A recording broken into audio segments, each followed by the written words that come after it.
Bonjour à tous, aujourd'hui exercice bilan, on peut dire, sur le second degré avec une étude complète qu'on peut faire en première, en début de première évidemment, sur donc le second degré. 2x carré moins 6x moins 20. Qu'est-ce qu'on peut dire sur ce trinôme? On est parti, alors il y a plein de choses qu'on va pouvoir dire, que le cours nous permet de calculer, les racines s'il y en a, la factorisation si elle existe, le signe de f. Ensuite, on peut aussi parler de la forme canonique, qui nous donnera l'extrémum de f. Je rappellerai ce que c'est. Et ensuite, grâce à ça, eh bien, description de la courbe de f, cette fameuse parabole, et tracer une allure en faisant figurer justement tous les points, les détails importants. C'est assez complet. Ça permet comme ça de faire d'avoir une vision d'ensemble de ce chapitre extraordinaire. On est parti. La première étape, donc, c'est la recherche des racines. Alors, ce polynôme, son coefficient en x carré, c'est 2. Son coefficient en x, c'est moins 6. Sa constante, c'est moins 20. Avec ça, on peut très vite calculer delta b carré moins 4ac. Ça me donnera ici moins 6, 2, moins 20. On y va doucement. Ça fait donc moins 6 au carré, 36. Moins fois moins, plus.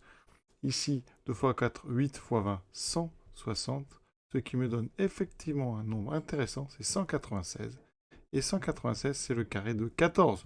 Donc j'ai un delta qui est strictement positif. On a donc deux racines, ici, réelles, qui seront x1 égale donc moins b, c'est-à-dire moins 6 plus 6, moins la racine carrée de delta qui est 14, puisque le delta c'est 14 au carré.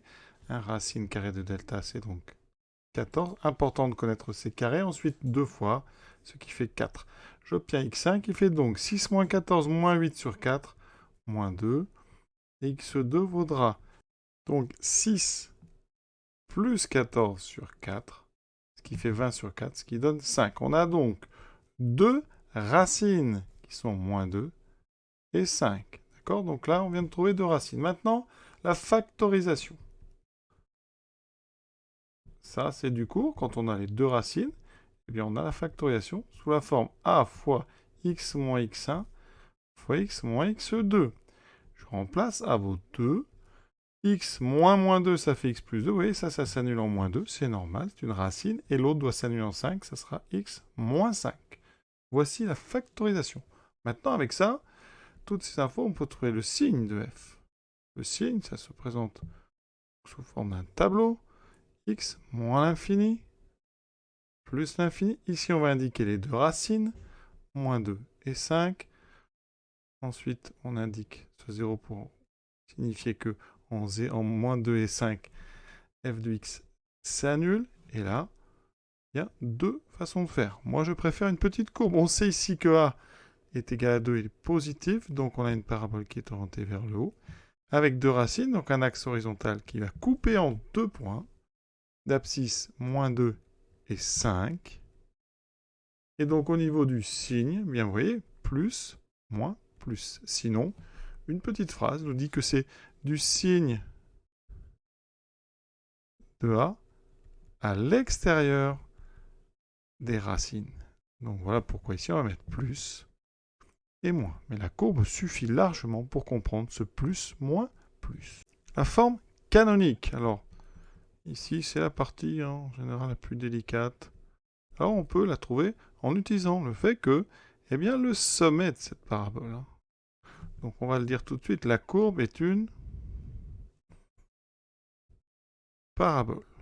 D'accord? De sommet S. Et le sommet S, eh bien, il a pour abscisse moins B sur 2A. XS égale moins B sur 2A, ce qui donnera ici donc, alors moins, on peut même mettre le moins si on préfère en haut avec le moins B, avec le B sur le numérateur, ça fait moins 6, donc 6 sur 2 fois 4, ça me donne 3 demi. Et l'ordonnée du sommet, YS, ça sera l'image par la fonction de 3 demi. Donc, un petit peu de calcul, ça fera 2 fois 3 demi au carré, moins 6 fois 3 demi, moins 20. Calcul de fraction me dit 2 fois 9 quarts, moins, ici on va tout mettre sur 2. Je ne simplifie pas parce qu'après on va avoir besoin, oui, parce qu'ici 9 quarts, en simplifiant, il reste un demi. Donc j'ai tout qui est sur 2.